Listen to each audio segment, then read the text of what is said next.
शुभ सकाळ सगळ्यांना. आज मैदान होते 2 लाखाचं मैदान होते. रात्री लाईव्ह लॉट जे आहेत ते पडलेले आहेत आणि त्या लाईव्ह लॉटमध्ये आता कमेंट्समध्ये सांगा कुठला नंदी कुठल्या गटामध्ये पळणार आहे. आणि संबंध महाराष्ट्राला एक उत्सुकता आजच्या मैदानाची, कारण की कसं होतंय सगळ्या महाराष्ट्राचे आवडते बैल त्या ठिकाणी आज पळतील. प्रत्येक बैलाचा प्रत्येकजण फॅन असतो. जरी मी या यूट्यूब क्षेत्रामध्ये काम करत जरी असेल तरीही मला बकासूर खूप आवडतो. आणि बकासूरसोबत आज सगळ्या महाराष्ट्राला माहीत आहे घोटसार्जा आहे. आणि घोटसार्जा आणि बकासूर ही जोडी जिथं जिथं पळाली तिथं तिथं गुलाल हा मिळवलेलाच आहे. या जोडीनं क्वचित एखादं मैदान इकडे तिकडे असेल, परंतु महाराष्ट्राची लाडकी जोडी आहे ही. आणि या लाडक्या जोडीनं आज कुणाला नाराज करू नये असं मला वाटतंय. आणि बघूया कशा पद्धतीनं हा पैरा कसा जुळून आला असेल. हा पैरा ज्यावेळेस बकासूरन घोटसार्जा जोडी निमसोडमध्ये पळली होती त्याच्यानंतरनं त्यांचं ठरलं असेल की आपण त्या मोठ्या मैदानामध्ये पळू, कारण की आपली जोडी चांगली पळते ही. आणि बघूया आज कशा पद्धतीनं हे आव्हान जे आहे ते बकासूर आणि घोटसार्जा पार पाडतील. कारण की तुम्हाला माहितीच आहे या बैलगाडा शर्यत क्षेत्रामध्ये प्रत्येकजण गुलालासाठी येत असतो. जसा बकासूर असतो, बकासूर तर प्रत्येक मैदानात गुलाला असतोच, घोटसार्जा बी असतो, परंतु बाकीचे सुद्धा सगळे आहेत त्या ठिकाणी. आज कसं आहे प्रत्येकजण एक टॉपच्याच पायऱ्यात आहे.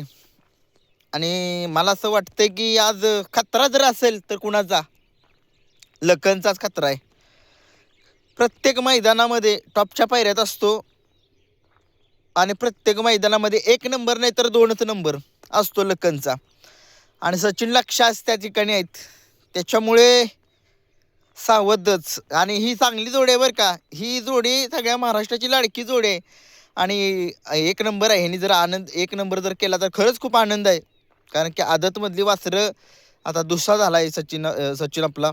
लक्षाबद्दल काय माझ्याकडे मला माहिती नाही, परंतु ही एक जोडी एक चांगली जोडी आहे, चांगली कामगिरी करते सतत महाराष्ट्रामध्ये. या जोडीचं नावसुद्धा आहे आणि खूप साऱ्या शुभेच्छा या जोडीला. घरणिकीकरांचा राजासुद्धा आज गुलालामध्ये राहावा. या घरणिकीचा राजाचा पायरा कमेंट्स बॉक्समध्ये सांगा. आणि बघूया कशा पद्धतीनं राजाचं नियोजनसुद्धा होतं आहे. चिक्यासुद्धा आणि सर्जा दादा ही जोडी पळणार आहे बरं का. आणि बघूया ही जोडी कशा पद्धतीनं पळते.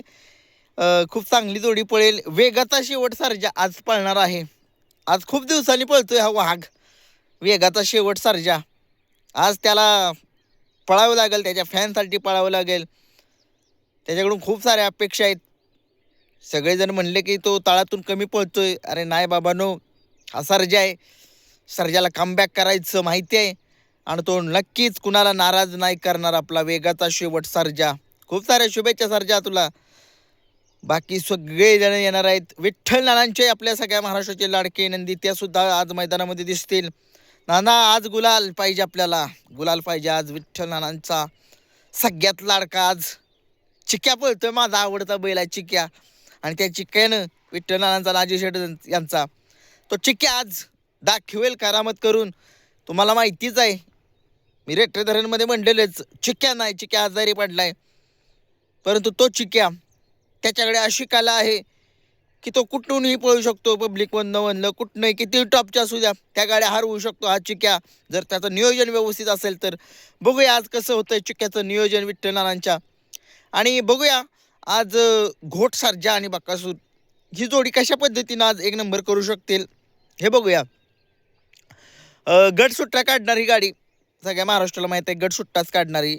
सेमीला गाडी पब्लिकनं लागू द्या नाहीतर कशी बी लागू द्या. जर गाडी पब्लिकनं लागली आणि जर गाडी लखनची मधनं लागली, लखनचाच खतरा आहे मला तर वाटतंय या जोडीला. जर गाडी लखनची सेमीमध्ये आली, लखनची गाडी मधनं लागली आणि बकासूरची गाडी घोटसार्जाची सेमी जर लागली कडनं, तर मग अवघड आहे, काय सांगू शकत नाही. बघूया शेवटी कसं होतंय. दोघंही पब्लिकचे बादशाह आहेत, त्याच्यामुळे काय पब्लिक आणि फेब्लिक त्यांना नाही काय फरक पडत. असं लय वेळा बकासूरनं हरवले लखनला. आणि त्याच्यामुळे आपण काय नावं ठेवत नाही, आपलाच लखन आहे. परंतु लखनचीच भीती असते सगळ्यांना मैदानामध्ये. बघूया आज ते आव्हान कशा पद्धतीनं पार होतंय. धन्यवाद.